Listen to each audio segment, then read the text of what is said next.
২৪ ঘন্টার মধ্যে বিপুল পরিমাণ চুরি হয়ে যাওয়া সিমেন্টের বস্তা উদ্ধার করল নিউ ব্যারাকপুর থানার পুলিশ।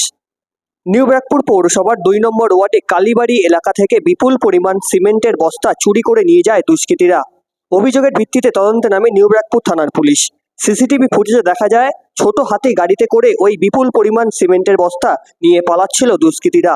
তারপরই গাড়ির সূত্র ধরে গাড়ি চালক সহ ২ জন অভিযুক্তকে গ্রেপ্তার করে নিউ ব্যারাকপুর থানার পুলিশ। আজ দুপুর 2টো নাগাদ অভিযুক্তদের নিয়ে যাওয়া হয় ব্যারাকপুর আদালতে।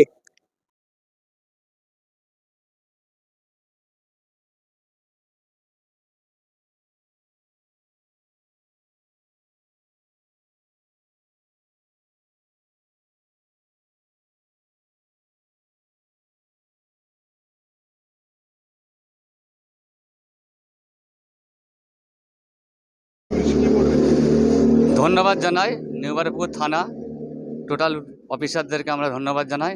কালকে আমার সিমেন্টটা ওই সকাল 8টা সাড়ে 8টা নাগাদ চুরি গেছিলো। আমরা পাশের বাড়ির থেকে একটা সিসিটিভি ফুটেজ নিয়েছিলাম, সেটাকে নিউ ব্যারাকপুর থানায় আমরা দিয়েছিলাম। সেটা ফুটেজটা দেখে আমাদের সিমেন্ট উদ্ধার করে দিয়ে এসছেন। নিউ ব্যারাকপুর থানাকে আমরা অশেষ ধন্যবাদ জানাই, বড়বাবুকে ধন্যবাদ জানাই, আদার্স অফিসারদেরকে ধন্যবাদ জানাই, অশেষ ধন্যবাদ।